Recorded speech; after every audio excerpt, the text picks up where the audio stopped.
त्यानंतर बातमी आहे शिरूर तालुक्यामधल्या पाबळ इथं शेततळ्यावर पोहायला गेलेल्या दोन सख्ख्या भावंडांचा बुडून मृत्यू झालेला आहे। उन्हाळी सुट्टीसाठी दोघंही मामाकडे आलेले होते। दरम्यान पोहण्यासाठी शेततळ्यावर गेलेले असताना पाण्याचा अंदाज न आल्यामुळे ही दुर्दैवी घटना घडली आहे। स्थानिकांच्या मदतीने दोघांना सुद्धा तातडीने पाण्यातून बाहेर काढून रुग्णालयात दाखल देखील केलं, मात्र उपचारादरम्यान दोघांचाही मृत्यू झालेला आहे। दोन्ही भावांच्या मृत्यूमुळे गावावर शोककळा पसरली आहे।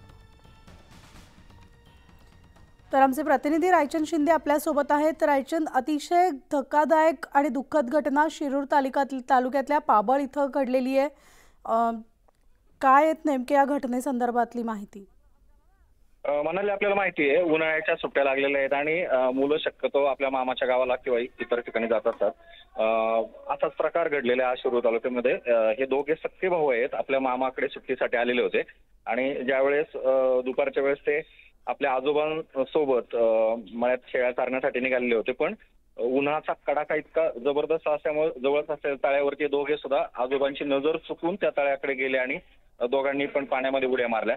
पण दोघांना पोहता येत नसल्याने आणि तलावामध्ये गाळ असल्याने एक जण पहिला बुडाला, दुसरा त्याला वाचवण्यासाठी गेला, तोही बुडाला।